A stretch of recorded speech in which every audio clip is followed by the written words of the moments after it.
স্বাগত নিউজ 24 সন্ধ্যা 7টার সংবাদে আপনাদের সঙ্গে আছি আমি তাসনিমে জান্নাত অর্থী এবং আমি সালেজুর চৌধুরী। দেখছিলেন সংবাদ শিরোনাম, এবারে পুরো খবর। সাবেক প্রধানমন্ত্রী বিএনপি চেয়ারপারসন বেগম খালেদা জিয়া করোনায় আক্রান্ত। বাসার একজন নিরাপত্তা রক্ষী আক্রান্ত হবার পর পরীক্ষা শেষে একে একে 9 জনের শরীরে মিলেছে এই ভাইরাস। তবে বর্তমানে খালেদা জিয়ার শারীরিক অবস্থা স্থিতিশীল। রবিবার এক জরুরি সংবাদ সম্মেলনে এ বিষয়ে নিশ্চিত করেন বিএনপি মহাসচিব মির্জা ফখরুল ইসলাম আলমগীর। এ সময় দেশবাসীর কাছে খালেদা জিয়ার জন্য দোয়া চান বিএনপি মহাসচিব। প্লাবন রহমানের রিপোর্টে বিস্তারিত।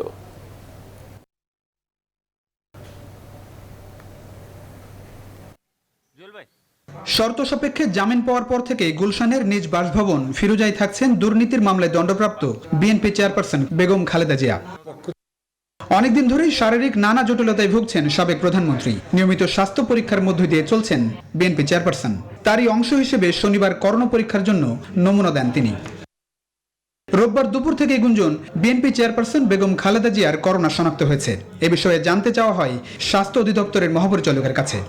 এটা ওনাদের যে প্রেস উইং আছে এবং যে প্রেস কি বলবো প্রচার একটা ব্যবস্থা তো আছে, তাদের কাছে জেনে নিলেই ভালো হবে, এটা আমি বলতে পারি না। বিকেলে রাজধানীর গুলশানে বিএনপি চেয়ারপারসনের কার্যালয়ে জরুরি সংবাদ সম্মেলন ডাকেন মহাসচিব। নিশ্চিত করেন করোনায় আক্রান্ত হয়েছেন বেগম খালেদা জিয়া।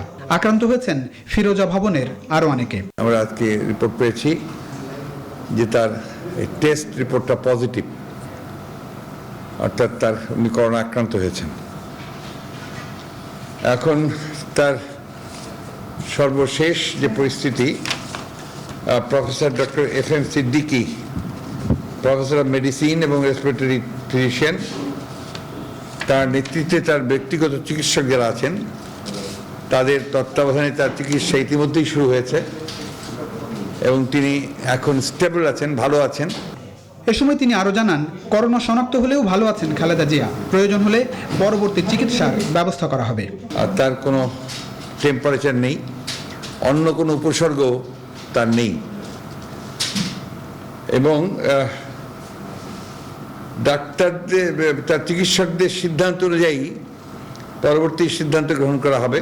খালেদা জিয়ার রোগ মুক্তির জন্য দেশবাসী এবং বিএনপি নেতাকর্মীদের কাছে দোয়া চান মির্জা ফখরুল ইসলাম আলমগীর। আপনারা বলেছিলেন সকাল থেকেই আপনারা আমাকে অনেকেই ফোন করেন। প্লাবন রহমান, নিউজ 24, ঢাকা।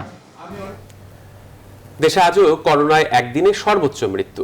গেল 24 ঘন্টায় মৃতের সংখ্যা 78, যার মধ্যে হাসপাতালে মারা গেছেন 77 জন। মৃত অবস্থায় হাসপাতালে আনা হয়েছে একজনকে। হাসপাতালের পরিচালকরা বলছেন, হাসপাতালে দেরিতে আসায় মৃত্যু বেড়েছে বেশি। ব্যাপক সংক্রমণ এবং মৃত্যু নিয়ন্ত্রণ করা না গেলে পরিস্থিতি সামাল দেওয়া কঠিন হবে বলে মনে করছে স্বাস্থ্য অধিদপ্তর। রিশাদ হাসান জানাচ্ছেন বিস্তারিত। রাজধানীর শহীদ সোহরাওয়ার্দী মেডিকেল কলেজ হাসপাতালের রেড জোন, যেখানে করোনা রোগীদের চিকিৎসা চলছে। সংক্রমিত ফুসফুসের কারণে শ্বাসকষ্ট বৃদ্ধি পেয়েছে অধিকাংশ রোগীর, ফলে প্রায় সবারই প্রয়োজন হচ্ছে হাই ফ্লো অক্সিজেন সরবরাহ। হাসপাতালে ভর্তি রোগীদের সুস্থতা বা মৃত্যুর উপর নির্ভর করছে বাইরে অপেক্ষমান রোগীদের চিকিৎসা সেবা। একটি শয্যার পেছনে অন্তত কয়েকজন রোগী অপেক্ষমান। কাকে ছেড়ে কাকে দেওয়া হবে চিকিৎসা, অসহায় অবস্থায় ধুঁকছে রোগীরা। হাসপাতালের পরিচালক জানান, শেষ মুহূর্তে হাসপাতালে আগমন ও আইসোলেশনে থাকা রোগীদের মৃত্যু এখন সবচেয়ে বেশি। আমাদের এখানে যেগুলি মারা যাচ্ছে সেগুলি কিন্তু আইসোলেশনে, মানে দ্যাট মিনস সেগুলি হয়তো করোনা পজিটিভ না, সিমটম নিয়ে আসছে এবং তারা খুব খারাপ হয়ে আসে এবং অল্প দেখা যায় যে অল্প কিছুক্ষণের মধ্যে 1-2 দিনের মধ্যে দেখা যায় এরকম মারা যায়। সাধারণত আইসোলেশনে বেশি মারা যাচ্ছে, করোনা আসছে। এদিকে গেল 24 ঘন্টায় দেশে করোনায় মৃত্যু ছাড়িয়েছে আগের দিনের রেকর্ড। একদিনের সর্বোচ্চ মৃত্যু এখন 78 জন। আক্রান্ত হয়েছেন 5819 জন। স্বাস্থ্য অধিদপ্তরের মহাপরিচালক বলছেন, সংক্রমণ ও মৃত্যু কমাতে না পারলে পরিস্থিতি নিয়ন্ত্রণ করাই কঠিন হয়ে পড়বে। সারাদিন বাইরে ঘুরছি, আড্ডা পেটাচ্ছি, গিয়ে আমি এটা করছি এবং তারপরে তারা কি হচ্ছে, তারা চলে আসছে। এখন রুগী যদি এইভাবে বাড়তে থাকে এবং এটা যদি আমরা বিধি নিষেধগুলো না মানি, তাহলে পরে কিভাবে আমরা এটা সামাল দেব বলেন? এছাড়াও রাজধানীতে করোনা রোগীদের জন্য আরও 1500 শয্যা নিশ্চিত করা হয়েছে বলেও জানান স্বাস্থ্য অধিদপ্তরের মহাপরিচালক। রাজধানীর কোভিড ডেডিকেটেড হাসপাতালগুলো জুড়ে শুধুই অসুস্থতার গল্প। জনস্বাস্থ্য বিশেষজ্ঞরা বলছেন, সাধারণ মানুষ যদি স্বাস্থ্যবিধি না মানেন তবে ভবিষ্যৎ হবে এমনই। রিশাদ হাসান, নিউজ 24, ঢাকা। করোনা সংক্রমণের শঙ্কা যেন হার মেনেছে নাগরিক চাহিদার কাছে। দেশে মহামারীর সার্বিক পরিস্থিতি জেনে বুঝেও রাজধানীর বিপণী বিতানগুলোয় ছিল চোখে পড়ার মতো মানুষের ভিড়। স্বাস্থ্যবিধি বা সামাজিক দূরত্বের পরোয়া না করেই লকডাউনের আগে ঈদের কেনাকাটায় ব্যস্ত নগরবাসী। আর আরেকটা ভিন্ন চিত্র গণপরিবহনেও। ভাড়া 60% বৃদ্ধি পেলেও সেবার পরিসর বাড়েনি বিন্দু মাত্র। আলী তালুকদারকে সাথে নিয়ে বিস্তারিত জানাচ্ছেন আফরিন আনোয়ার। ঢাকার অতি পরিচিত গাউসিয়া সুপারমার্কেটের চিত্র এটি। করোনাকালে দোকানপাট খুলে দেওয়ার দাবিতে কিছুদিন আগেও এখানে ব্যবসায়ীদের স্লোগান ছিল স্বাস্থ্যবিধি মানব, দোকান খোলা রাখবো। কিন্তু বর্তমান চিত্র পুরোপুরি ভিন্ন। যথেষ্ট স্বাস্থ্যবিধি মেনে দোকানদারি করতেছি। হাই লেভেলের কাস্টমার, এরা কিন্তু ঘর থেকে বেরোচ্ছে না, তো কাস্টমার না আসলে আমরা কি করে বিজনেস করব? রাজধানীর হাসপাতালগুলোতে যখন তিল ধারণের ঠাঁই নেই, তখন মাস্ক পরিধানে ক্রেতাদের উদাসীনতা ছিল স্পষ্ট। ছোট বাচ্চারা আছে, ওদের জন্য টুকটাক কিছু কেনাকাটা করা, যার জন্য মানে এত রিস্ক নিয়েও আমাদের আসতে হচ্ছে। কিছু কেনাকাটা তো করতেই হয়, এই জন্য অ্যাকচুয়ালি আসা বাধ্য হচ্ছে। যে বাচ্চারা তো অনেক জ্বালাইতেছে, কারণ 2 দিন পরশু দিন লকডাউন। অন্যদিকে এতটুকু উন্নত করা সম্ভব হয়নি রাজধানীর গণপরিবহনে স্বাস্থ্য ব্যবস্থাপনার। নাগরিক উদাসীনতার পাশাপাশি পরিবহন মালিক শ্রমিকদের সদিচ্ছার অভাব আগের মতোই রয়ে গেছে। আমরা সিঙ্গেল সিট খালি থাকে এবং দাঁড়াই থাকে নেই। অতিরিক্ত যাতে এই জায়গাতে 2 জন লোক উঠছে একসাথে আমরা একসাথে আছি, এই জন্যই যেমন না ওনারা বলে নাই, নিজেরা বসছি। রাইড শেয়ারিং এর একজন থাকবে, তারপরে আপনার বাসে এক সিটে একজন। আমরা এগুলো সচেতনতা করছি। মাস্কের ব্যাপারে, মাস্ক যার নাই তাকে দিচ্ছি। মূলত 14 এপ্রিল থেকে লকডাউনের আগে নিজেদের শেষ কাজটিও যেন সেরে ফেলার তাগিদ রাজধানীবাসীর। আফরিন আনোয়ার, নিউজ 24, ঢাকা। দেশে চলমান লকডাউনের ধারাবাহিকতা 13 এপ্রিল পর্যন্ত চলবে বলে জানিয়েছেন আওয়ামী লীগের সাধারণ সম্পাদক ওবায়দুল কাদের। প্রথম দফার লকডাউন শেষ হওয়ার আগে রোববার সকালে নিজের সরকারি বাসভবনে এক সংবাদ সম্মেলনে তিনি কথা বলেন। ওবায়দুল কাদের জানান, আগামী 14 এপ্রিল থেকে শুরু হবে অপেক্ষাকৃত কঠোর ও সর্বাত্মক লকডাউন। দেশে করোনা ভাইরাসের সংক্রমণ ভয়াবহ আকার ধারণ করায় গেল 5 এপ্রিল থেকে শুরু হওয়া 1 সপ্তাহের লকডাউন শেষ হচ্ছে আজ। ধারাবাহিকতা সরকার লকডাউন ঘোষণা করেছে গত সপ্তাহে। আজ শেষ হতে যাচ্ছে ঘোষিত লকডাউনের সময়সীমা। আগামী 14 এপ্রিল থেকে সর্বাত্মক লকডাউন। জরুরি সেবা ছাড়া এই সময় সকলকে ঘরে অবস্থান করতে হবে। স্পষ্টভাবে বলতে চাই, প্রথম ধাপে যা বা চলমান লকডাউনে ধারাবাহিকতা চলবে 13 তারিখ পর্যন্ত। এরপর এপ্রিল মাসের 14 তারিখ থেকে সর্বাত্মক লকডাউন। চলে গেলেন রবীন্দ্রসঙ্গীত শিল্পী মিতা হক। ঘাতক করোনার সাথে যুদ্ধ করে জয়ী হয়ে ফিরেছিলেন বাসাতেও, কিন্তু তারপর শুরু হয় ফের জীবন মরণের এক লড়াই, যেখান থেকে আর ফিরে আসেননি তিনি। প্রিয় ছায়ানট ঘুরে পৈতৃক বাড়ি কেরানীগঞ্জের পারিবারিক কবরস্থানে চিরনিদ্রায় শায়িত এখন মিতা হক। তার মৃত্যুতে শোক জানিয়েছেন প্রধানমন্ত্রী, রাষ্ট্রপতি সহ অনেক গুণীজন। মাসুদা লাবনী জানাচ্ছেন বিস্তারিত। শিল্পীর শেষ যাত্রার বিদায় আয়োজন। শেষবার এলেন ছায়ানট ভবনে, তবে নিথর দেহে। শিল্পের সাথে বন্ধন ছিন্নের এমন আয়োজনে তাই শিল্পী, বন্ধু আর স্বজনেরা মিতা হককে শেষ বিদায় জানান গান আর চোখের জলে। রবিবার বেলা 11টার আগেই রবীন্দ্রসঙ্গীত শিল্পী মিতা হকের মরদেহবাহী ফ্রিজিং অ্যাম্বুলেন্স পৌঁছায় ছায়ানটে। সেখানে ফুলেল শ্রদ্ধায় সিক্ত হন রবীন্দ্রসঙ্গীতের এই শিল্পী। শুধু গানের জন্য না, মানুষ মিতা পাকেও মানুষ সারা জীবন মনে রাখবে। অনেক বড় শিল্পী হয়ে উঠলো ধীরে ধীরে, কিন্তু আমাদের কাছেও ছিল শুধু মিতা। শিল্পী, ছাত্রী, বন্ধুরা বলেন মিতা হক ছিলেন একজন অসাধারণ মানুষ ও শিল্পী। রবীন্দ্রসঙ্গীত মনের মধ্যে ধারণ করতেন তিনি। ওনার এই মৃত্যুটা আসলে মানে একেবারে গ্রহণযোগ্য না আমাদের কাছে। রবীন্দ্রসঙ্গীতকে মনে প্রাণে ধারণ করা যাকে বলে সেটা মিতা ধারণ করতে পেরেছিল। গত 25 মার্চ করোনায় আক্রান্ত হন তিনি। বাসায় আইসোলেশনে থাকার পর 29 মার্চ ভর্তি করা হয় বাংলাদেশ স্পেশালাইজড হাসপাতালে। পরে সুস্থ হলে বাসায় নেয়ার পর শনিবার আবারও অসুস্থ হয়ে পড়েন। হাসপাতালে নিলে ডাক্তাররা তার হার্ট অ্যাটাকের কথা জানান। এরপর তিনি ছিলেন আইসিইউতে। রবিবার ভোরে সেখান থেকেই মৃতাহক চলে যান না ফেরার দেশে। আইসিইউতে নেওয়া হলো, আইসিইউ থেকে পরে ভেন্টিলেশনে দিয়ে দিল। তো আজকে সকাল 6:20 চলে গেছেন। আমি মনে করি যে আমাদের দেশের, আমাদের সাংস্কৃতিক অঙ্গনেরও বড় একটা ক্ষতি। মাসুদা লাবণী, নিউজ 24, ঢাকা। হেফাজতে ইসলামের যুগ্ম মহাসচিব মামুনুল হকের নারী কেলেঙ্কারির বিষয়টি তার ব্যক্তিগত। এ নিয়ে হেফাজতের কোনো বক্তব্য নেই বলে জানিয়েছেন দলের আমির জুনায়েদ বাবুনগরী। রোববার চট্টগ্রামের হাটহাজারী মাদ্রাসায় কেন্দ্রীয় কমিটির বৈঠক শেষে অনলাইনে তিনি কথা বলেন। দাবি করেন, যেখানে কোরআন হাদিস পড়ানো হয় সেখানে করোনা আসতে পারবে না। আরো জানাচ্ছেন শেখ জায়েদ। সম্প্রতি বিক্ষোভ কর্মসূচি দেয় হেফাজতে ইসলাম। এ থেকে পুলিশের সাথে সংঘর্ষেও জড়ায় তারা। ভাঙচুর, অগ্নিসংযোগের মতো ঘটনা ঘটে দেশের বিভিন্ন স্থানে। এসব ঘটনার পর রোববার হেফাজতের কেন্দ্রীয় কমিটি প্রথম বৈঠকে বসে। বৈঠকে কোনো সংবাদ মাধ্যমকে প্রবেশ করতে না দিলেও ফেসবুক লাইভে ব্রিফ করেন হেফাজতের আমির। বলেন, র‍্যাব পুলিশ হয়রানি করছে হেফাজত নেতাদের। এগুলো বন্ধ করতে হবে। হয়রানি এভাবে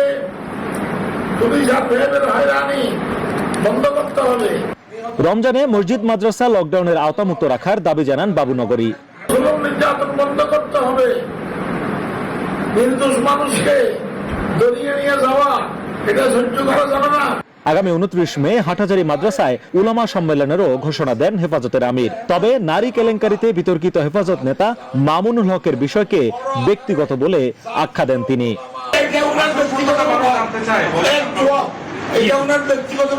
শেখ জায়েদ, নিউজ 24, চট্টগ্রাম। দর্শক, এই বিষয়ে কথা বলতে চট্টগ্রাম থেকে আমাদের সঙ্গে যুক্ত হচ্ছেন সাংবাদিক মোহাম্মদ সেলিম। মোহাম্মদ সেলিম, আপনার কাছে জানতে চাই, হেফাজতের আমির আসলে কি বার্তা দেওয়ার চেষ্টা করেছেন? আসলে তিনি বলেছেন যে কোরআন হাদিস যেখানে পড়ানো হয় সেখানে করোনা প্রবেশ করতে পারে না।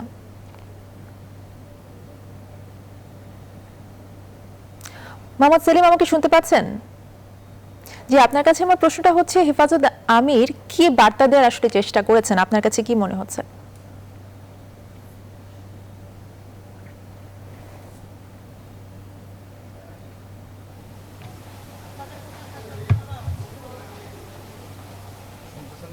না। মোহাম্মদ সেলিম, আমাকে শুনতে পাচ্ছেন?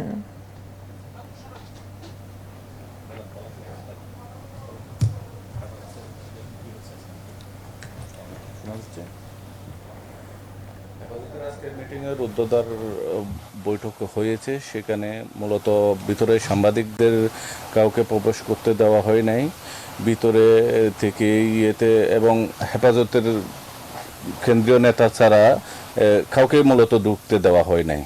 সেখানে মূলত বিষয়গুলো ছিল মামুনুল হকের বিষয় নিয়ে মূলত মূল এখানে কথা হয়েছে। সেখানে অনেক নেতাদের মধ্যে এটা নিয়ে তর্ক বিতর্ক হয়েছে। শেষ পর্যন্ত একটা বিষয় নিয়ে, সার্বিক পরিস্থিতি নিয়ে ওরা একটা তদন্ত কমিটি গঠন করেছে 3 সদস্য বিশিষ্টের। এই তদন্ত কমিটি কে আগামী 29 মে তদন্ত রিপোর্ট জমা দিতে বলা হয়েছে। এর পরবর্তীতে উলামা মাসিক সম্মেলনে এই বিষয় নিয়ে তারা সিদ্ধান্ত হবে বলে আমরা যে সোর্স মাধ্যমে জানতে পেরেছি। দাবিগুলো কি ছিল? এবং ওনারা পরবর্তীতে ওই বৈঠকের শেষে ওনারা একটা প্রেস ব্রিফিং করেছে। ওখানে কিছু ওনারা দাবি দাওয়া দিয়েছে। সেখানে হচ্ছে 29 মে ওনারা উলামা মাসিক সম্মেলন করবে, এবং এছাড়া ওদের কিছু দাবি ছিল। তার মধ্যে হচ্ছে যে হেফাজতের গত 26 মার্চ পরবর্তী সময়ে যে মামলাগুলো হয়েছে সেগুলো প্রত্যাহারের দাবি করেছেন ওনারা, এবং যে এ পর্যন্ত যারা গ্রেপ্তার হয়েছেন তাদেরকে জামিনে মুক্তির দাবি করেছেন। এরপরে ওদের দাবির মধ্যে আছে আগামী রমজানে যে মসজিদে এই লকডাউনের মুক্ত, সরকার যে লকডাউন করার চিন্তাভাবনা করতেছে সেটা যেন মসজিদ লকডাউন মুক্ত থাকে, এবং ইফতার ইতেকাপ সহ যেগুলো আছে যেন স্বাভাবিক সময়ের মতো ইতেকাপ এবং নামাজ কালাম আদায় করতে পারে, ওই দাবিগুলো ওনারা করেছেন। ধন্যবাদ আপনাকে। মোহাম্মদ সেলিম আমাদের সঙ্গে চট্টগ্রাম থেকে সরাসরি যুক্ত হয়েছিলেন। সন্ধ্যার সংবাদের সময় হলো একটা বিরতি। ফিরছে আরো খবর নিয়ে, সঙ্গেই থাকুন। আবারও স্বাগত। দেখছেন নিউজ 24 সন্ধ্যার সংবাদ। লকডাউনে খোলা থাকবে রপ্তানিমুখী তৈরি পোশাক কারখানা। কোভিড-19 আন্তঃ মন্ত্রণালয়ের টাস্ক ফোর্সের সাথে পোশাক মালিকদের 4 সংগঠন বিজেএমইএ, বিকেএমইএ, বিটিএমএ ও ইএবি নেতাদের বৈঠকে এই সিদ্ধান্ত নেওয়া হয়। এর আগে রাজধানীর একটি হোটেলে সংবাদ সম্মেলন করে পোশাক মালিকরা জানান, কারখানা বন্ধ হলে মহা বিপাকে পড়বেন মালিক ও শ্রমিকেরা। সুলতান আহমেদ জানাচ্ছেন বিস্তারিত। লম্বা সময় ধরে করোনা মহামারীতে ভালো নেই তৈরি পোশাক খাতের ব্যবসায়ীরা। হিসেব বলছে 2019-20 অর্থ বছরে $6 বিলিয়ন রপ্তানি হারিয়েছে এই খাত। চলতি অর্থ বছরের প্রথম 9 মাসে রপ্তানি কমেছে প্রায় 9.5%। এমন বাস্তবতায় আবারও ভয়াবহ হচ্ছে করোনা মহামারী। বড় শঙ্কায় পড়েছে পোশাক মালিকরাও। হাতে থাকা প্রায় $2 বিলিয়ন ক্রয়াদেশ সঠিক সময়ে দিতে এজন্য মালিকদের দাবি লকডাউনে কারখানা খোলা রাখার। রোববার সকালে রাজধানীর একটি হোটেলে সংবাদ সম্মেলনে তারা বলেন, শ্রমিকরা কারখানার ভেতরেই বেশি নিরাপদ। বন্ধ ঘোষণা করলে মালিক শ্রমিক উভয়েই সংকটে পড়বে বলেও মত দেন তারা। তুলার মূল্য একটি ইরাটিক অবস্থায় আছে, কন্টেনার হ্যান্ডলিং চার্জ বেড়ে গেছে, সবকিছু মিলে ইন্ডাস্ট্রি একটি সংগ্রামরত অবস্থায় আছে। সাধারণ ছুটি আদেশের নামে লকডাউন কর্মসূচির বাইরে রাখা যুক্তিযুক্ত হবে বলে আমরা সকলেই মনে করি। গার্মেন্টস সেক্টর, আমাদের বস্ত্র শিল্প যেভাবে মানছে, যেভাবে আমরা মানুষকে কন্ট্রোল করে রাখতে পারছি, এটা কিন্তু সারা বিশ্বে ঘটেছে কিনা আমি জানি না। পরে বিকেলে আন্তঃমন্ত্রণালয় টাস্ক ফোর্সের অনলাইন সভায় স্বাস্থ্যবিধি মেনে চলার শর্তে কারখানা খোলা রাখার সিদ্ধান্ত হয়। এই সময় ফ্যাক্টরি বন্ধ দিলে শ্রমিকরা দেশে চলে যাবে, এটাতে পাবলিক ট্রান্সপোর্ট ইউজ করে আরো সংক্রমণের বেশি হওয়ার সম্ভাবনা। সমস্ত কিছু বিবেচনা করে আগামী 14 তারিখ থেকে যে লকডাউন হবে সেখানে সব ধরনের শিল্প কারখানা চালু থাকবে। এতে আসছে ঈদে শ্রমিকরা সঠিক সময়ে বেতন বোনাস পাবে বলেও আশ্বাস পোশাক মালিকদের। সুলতান আহমেদ, নিউজ 24, ঢাকা। শুধু সংঘাতপূর্ণ এলাকায়ই না, পুরো বিশ্বেই বাংলাদেশ শান্তির সংস্কৃতি ছড়িয়ে দিতে চায় বলে জানিয়েছেন পররাষ্ট্রমন্ত্রী এ কে আব্দুল মোমেন। রবিবার সেনা সদরে এক সেমিনারে তিনি একথা বলেন। এ সময় সেনাপ্রধান আব্দুল আজিজ জানান, 2022 সাল নাগাদ জাতিসংঘ শান্তিরক্ষা মিশনে নারী সদস্য আরও বাড়াবে বাংলাদেশ। বিস্তারিত জানাচ্ছেন লাকমিনা জেসমিন সোমা। বঙ্গবন্ধুর জন্মশতবার্ষিকী ও স্বাধীনতার সুবর্ণ জয়ন্তী উপলক্ষে বহুজাতিক সামরিক অনুশীলন শান্তির অগ্রসেনা আয়োজন করেছে বাংলাদেশ সেনাবাহিনী। তারই অংশ হিসেবে রোববার ঢাকা সেনানিবাসে আয়োজিত সেমিনারে অংশ নেন ভারতের সেনাপ্রধান মনোজ মুকুন্দ নরভানে সহ ভুটানের ডেপুটি চিফ অফ অপারেশন এবং শান্তিরক্ষা মিশনের 2জন ফোর্স কমান্ডার। সেমিনারে পররাষ্ট্রমন্ত্রী বলেন, সংঘাতপূর্ণ অঞ্চল ছাড়াও সমগ্র বিশ্বে শান্তির সংস্কৃতি ছড়িয়ে দিতে চাই Bangladesh. Bangladesh has been promoting a concept of culture of peace. It promotes a mindset of respect and tolerance towards others, irrespective of ethnicity, color, race, and religion. If we truly can create such a mindset, we can hope to have a sustainable world of peace and stability across nations. জাতিসংঘ শান্তি মিশনে বাংলাদেশের গৌরবময় অবস্থান তুলে ধরে সেনাপ্রধান আব্দুল আজিজ বলেন, আগামী বছর নাগাদ নারী সেনাদের অংশগ্রহণ আরও বাড়ানো হবে। We are now preparing a drone subunit to be deployed in the mission areas. Currently, the female participation of Bangladesh Army officers and soldiers is 1.91% only in a contingent. We are undertaking efforts to raise the strength of female members at 5% by 2022. বহুজাতিক এই সেমিনারে আগামী দিনগুলোতে বিশ্বে বিভিন্ন সংঘর্ষ মোকাবেলায় জাতিসংঘ শান্তিরক্ষীদের ভূমিকা এবং বিশ্ব শান্তি প্রতিষ্ঠার বিষয়ে বিস্তারিত আলোচনা করেন বক্তারা। The emerging trends of conflict most notably the influence of niche technologies, the impact of climate change on security, and rapid urbanization or migration will alter risk profiles around the world. এর আগে ভুটানের deputy chief of operation এবং জাতিসংঘ শান্তি রক্ষা মিশনের দুজন force commander শিখা অনির্বাণে শ্রদ্ধা জানান। লাকমিনা জেসমিন সোমা, নিউজ 24, ঢাকা। আবারও করোনা প্রসঙ্গ। রাজধানীতে সবচেয়ে বেশি করোনা সংক্রমণ হচ্ছে মিরপুরের রূপনগর এবং মোহাম্মদপুরের আদাবরে। রূপনগরে করোনা শনাক্তের হার 46% আর আদাবরে 44%। শনিবার এমন তথ্য প্রকাশ করেছে স্বাস্থ্য অধিদপ্তর। এছাড়া রাজধানীর 17টি থানা এলাকায় শনাক্তের হার 30%-এর উপরে। বিশেষজ্ঞরা বলছেন, সংক্রমণ ঠেকাতে এখনই কার্যকর পদক্ষেপ না নিলে পরিস্থিতি যাবে নিয়ন্ত্রণের বাইরে। প্লাবন রহমান জানাচ্ছেন বিস্তারিত। এক একটা দিন পার হচ্ছে আর যেন নাগালের বাইরে যাচ্ছে প্রাণঘাতী করোনা। করোনার সংক্রমণ বাড়ছে হু হু করে, পাল্লা দিয়ে বাড়ছে করোনা যুদ্ধে হার মানা মানুষের মৃত্যুর মিছিল। এবার আরও আশঙ্কার তথ্য দিয়েছে স্বাস্থ্য অধিদপ্তর। রাজধানীর 2 এলাকায় করোনার সংক্রমণ হচ্ছে সবচেয়ে বেশি, যার মধ্যে মিরপুরের রূপনগরে শনাক্তের হার 46% আর মোহাম্মদপুরের আদাবরে শনাক্ত হার 44%। দায় যদি বলতে চান, এই করোনার যেভাবে ঊর্ধ্বমুখী সংক্রমণ যেভাবে বাড়তেছে, দায় সরকারের এবং আমাদের জনগণের উভয় পক্ষেরই আছে। আমাদের জনসাধারণকে যেটা করা উচিত, এই ভ্যারিয়েন্টের কথা চিন্তা না করে আমাদের স্বাস্থ্যবিধি মানায় জোর দেওয়া উচিত। কঠোর হওয়া লাগে, সে গভর্নমেন্টের সেটা কঠোরতম অবস্থানে যেতে হবে। এছাড়া রাজধানীর 17 এলাকায় শনাক্ত হার 30%-এর উপরে, 23টি থানায় 20%-এর উপরে এবং 7টি থানায় 11%-এর উপরে করোনা শনাক্তের হার। বিশেষজ্ঞরা বলছেন, পুরোপুরি স্বাস্থ্যবিধি মানা ছাড়া এখন আর কোনো বিকল্প নেই। লকডাউনকে ছুটি মনে করে অনেকে বাড়ি যাচ্ছে, স্বাস্থ্যবিধি না মেনে তারা যানবাহনে উঠছে। সুতরাং এই অবস্থা চলতে থাকলে সংক্রমণ আরো বৃদ্ধি পাবে, দুর্ভোগ আরো বাড়বে। সুতরাং সবাইকে ঘরে থাকার জন্য অনুরোধ করছি। শনিবার এসব তথ্য প্রকাশ করে রোগতত্ত্ব, রোগ নিয়ন্ত্রণ ও গবেষণা ইনস্টিটিউট IDCR। জানানো হয়, গত 27 মার্চ থেকে 2 এপ্রিল পর্যন্ত ঢাকা দক্ষিণ এবং উত্তর সিটি কর্পোরেশন এলাকায় 50,000 করোনা টেস্ট করা হয়েছে, যেখানে দক্ষিণ সিটিতে করোনা শনাক্তের হার 36% আর ঢাকা উত্তরে শনাক্তের হার 29%। প্লাবন রহমান, নিউজ 24, ঢাকা। এবারে নগদের সৌজন্যে 50 বছরে বাংলাদেশ বিজয় থেকে অর্জনে।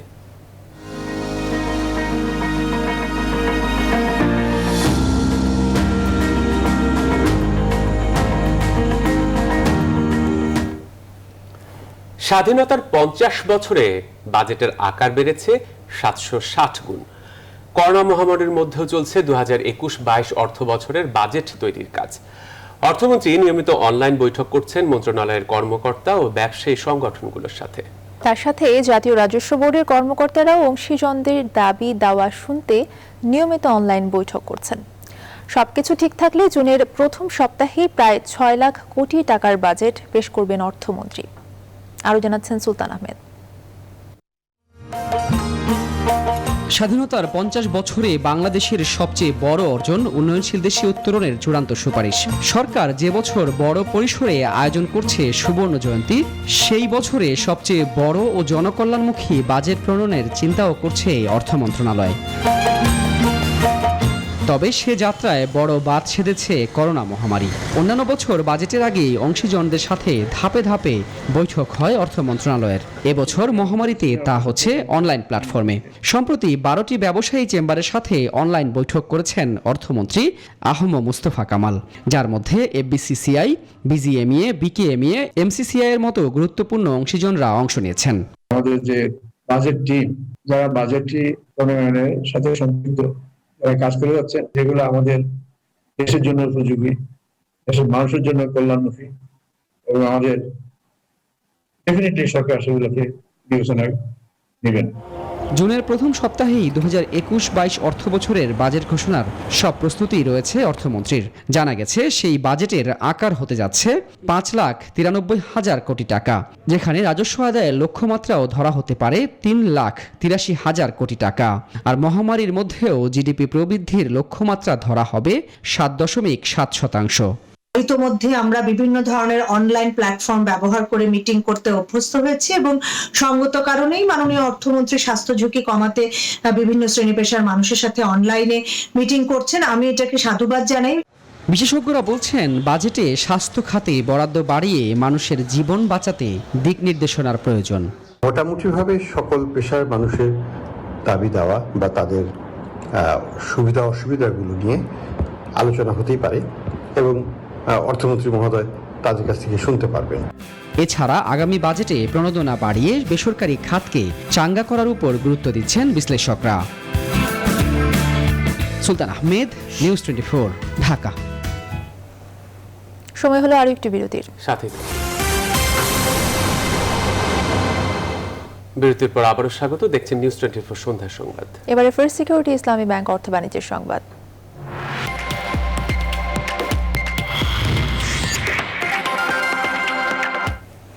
আমদানি বেশি হওয়ায় রমজানের আগে দেশের সবচেয়ে বড় ভোগ্য পণ্যের বাজার খাতুনগঞ্জের পণ্য সরবরাহ বেড়েছে কয়েক গুণ। কমতে শুরু করেছে ছোলা, ডাল সহ বিভিন্ন নিত্যপণ্যের দাম। ক্রেতারা বলছেন বাজারে প্রশাসনের নিয়ন্ত্রণ থাকলে অসাধু ব্যবসায়ীদের চালবাজির সুযোগ হবে না। নয়ন বড়ুয়া জয় জানাচ্ছেন বিস্তারিত। চট্টগ্রাম বন্দরের বহির্নোঙরে অবস্থান করা 11টি জাহাজ থেকে খালাস হচ্ছে চিনি, ছোলা, ডাল সহ অন্যান্য পণ্য। সমুদ্র বন্দর কর্তৃপক্ষ বলছে এই বছর সবচেয়ে বেশি আমদানি হয়েছে ছোলা, খেজুর সহ বিভিন্ন রকমের পণ্য, যা কয়েক বছরের রেকর্ড ছাড়িয়েছে। জুলাই থেকে মার্চ পর্যন্ত আমাদের খেজুর আসছে চট্টগ্রাম সিপোর্ট দিয়ে 76,840 মেট্রিক টন, আর ছোলা আসছে 1,68,296 মেট্রিক টন। যদি আমি গত বছরের সাথে তুলনা করি তাহলে কিন্তু গত বছরের চেয়ে বেশি আসছে। দেশের সবচেয়ে বড় নিত্যপণ্যের বাজার খাতুনগঞ্জে পণ্য সরবরাহ দ্বিগুণ হওয়ায় ছোলা, মসুর ডাল সহ সব ধরনের পণ্যের দাম কমেছে। সরবরাহ বেশি হওয়ার কারণে বাজার সবকিছু নিম্নমুখী। গত সপ্তাহে চেয়ে বর্তমান বাজারের মূল্য অনেক কম। আর বক্তারা বলছেন পণ্যের দাম কমে যাওয়ার ধারা অব্যাহত রাখতে প্রশাসনকে কঠোর হতে হবে। পাইকারি বাজারে যেই দামের বৃদ্ধিটা আছে তার থেকে কিছুটা বৃদ্ধি হচ্ছে যে খুচরা বাজারে। জেলা ম্যাজিস্ট্রেট যদি নিয়মিত এটা মনিটরিং করেন তাহলে আশা করছি এটা নিয়ন্ত্রণে থাকবে। এখন পেঁয়াজের দাম কমলেও আইপিও বন্ধ করে দেয় রমজানে পেঁয়াজ সংকটের আশঙ্কা আমদানিকারকদের। পেঁয়াজ একটু সরবরাহ বাড়াই, একটু দাম কমছে। এই সপ্তাহে 27 টাকা, 28 টাকা, 26 টাকা এরকম বিক্রি। যদি আইপিটা এভাবে রেখে দেয় তাহলে যোগান শর্ট হবে এবং ক্রাইসিস হবে। এই পর্যন্ত ছোলা আমদানি হয়েছে 2,15,300 টন, মসুর ডাল 2,45,917 টন, সয়াবিন তেল 40,000 টন, পরিশোধিত চিনি 150 টন। খেজুর আমদানি হয়েছে 76,220 টনের বেশি। নয়ন বড়ুয়া জয়, নিউজ 24, চট্টগ্রাম। পণ্যের মান নিয়ন্ত্রণ, ওজন এবং পরিমাপে কারচুপি রোধে রমজানে চলমান ভ্রাম্যমাণ আদালত ও সার্ভেলেন্স কার্যক্রম জোরদার করা হবে। ঢাকা মহানগরীতে বিএসটিআই নিজস্ব নির্বাহী ম্যাজিস্ট্রেটদের নেতৃত্বে আইনশৃঙ্খলা বাহিনীর সহায়তায় প্রতিদিন কমপক্ষে 2টি মোবাইল কোর্ট পরিচালনা করা হবে। রোববার শিল্প মন্ত্রণালয়ে রমজানে নিত্য প্রয়োজনীয় খাদ্যপণ্যের মান নিয়ন্ত্রণে বিএসটিআইয়ের বিশেষ কার্যক্রম নিয়ে আয়োজিত ভার্চুয়াল সংবাদ সম্মেলনে এসব তথ্য তুলে ধরা হয়। এ সময় শিল্পমন্ত্রী বলেন, কোনো ধরনের জালিয়াতি হলে তাদের বিরুদ্ধে ব্যবস্থা নেওয়া হবে।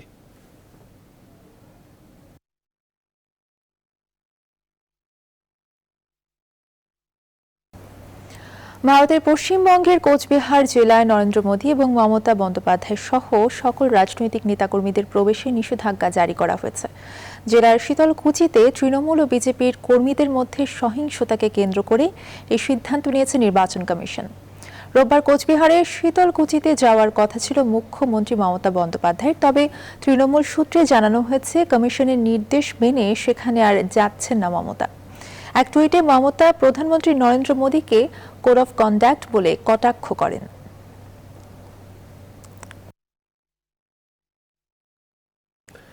মিয়ানমারের বাগো শহরে শুক্রবার রাত থেকে শনিবার বিকেল পর্যন্ত বিক্ষোভকারীদের ওপর নিরাপত্তা বাহিনীর গুলিতে অন্তত 82 জন নিহত হয়েছেন। অধিকার বিষয়ক সংগঠন assistance association for political prisoners ও স্থানীয় গণমাধ্যমের বরাতে এই তথ্য দিয়েছে এপি। মার্কিন গণমাধ্যমটি জানায়, ইয়াঙ্গুন থেকে 90 কিলোমিটার দূরবর্তী বাগো শহরে শুক্রবার রাত থেকে দফায় দফায় নিরাপত্তা বাহিনী ও বিক্ষোভকারীদের মধ্যে সংঘর্ষ হয়। নিহতদের মরদেহগুলো সেনাবাহিনীর ট্রাকে করে নিয়ে গেছে বলে জানিয়েছে প্রত্যক্ষদর্শীরা। পুরো এলাকা ঘিরে রাখায় হতাহতের সংখ্যা সুস্পষ্টভাবে জানা যায়নি, তবে এ সংখ্যা ৮০ ছাড়িয়ে গেছে বলে জানিয়েছে এপিপি ও মিয়ানমার নাও। নিজ দেশে সামরিক বাহিনীর দমন পীড়নের বিরুদ্ধে আন্তর্জাতিক সম্প্রদায়কে কঠোর পদক্ষেপ নেওয়ার আহ্বান জানিয়েছেন জাতিসংঘে নিযুক্ত মিয়ানমারের প্রতিনিধি খাউমোয়ে তুন। আবারও বিরতি নিচ্ছি, সাথে দেখছেন নিউজ 24 সন্ধ্যা সংবাদ। জানাবো খেলার খবর। শ্রীলঙ্কার বিপক্ষে 2 ম্যাচের টেস্ট সিরিজ খেলতে বাংলাদেশ বিমানের বিশেষ ফ্লাইটে আগামীকাল দুপুরে দেশ ছাড়বে জাতীয় ক্রিকেট দল। এই সফরকে সামনে রেখে মিরপুর হোম অফ ক্রিকেটে শেষবারের মতো অনুশীলন করেছে টাইগাররা। টেস্ট অধিনায়ক মমিনুল হক বলছেন, দল হয়ে পারফর্ম করতে না পারাই সম্প্রতি টেস্ট দলের ব্যর্থতার মূল কারণ। 5 ম্যাচ সিরিজের পঞ্চম ওয়ানডেতে দক্ষিণ আফ্রিকা নারী ইমার্জিং দলকে 110 রানের বড় ব্যবধানে হারিয়েছে বাংলাদেশ নারী ইমার্জিং দল। টাইগ্রেসদের দেয়া 237 রানের লক্ষ্য তাড়া করতে নেমে 126 রানে গুটিয়ে গেছে প্রোটিয়া নারীরা। সিলেটে টস জিতে ব্যাট করতে নেমে শুরুতেই শারমিন সুলতানা ফিরলে দ্বিতীয় উইকেটে 82 রানে জুটি গড়েন মুর্শিদা খাতুন ও নিগার সুলতানা। মুর্শিদা 41 করে আউট হলেও সেঞ্চুরি তুলে নেন অধিনায়ক নিগার। এনেকে এলিজাবেথ 63 করলেও ইনিংস বড় করতে পারেনি আর কেউ। ফলে 126 রানেই থামে দক্ষিণ আফ্রিকা নারী ইমার্জিং দল। আর এই ছিল এখনকার সংবাদে। এতক্ষণ সঙ্গে থাকায় ধন্যবাদ সবাইকে।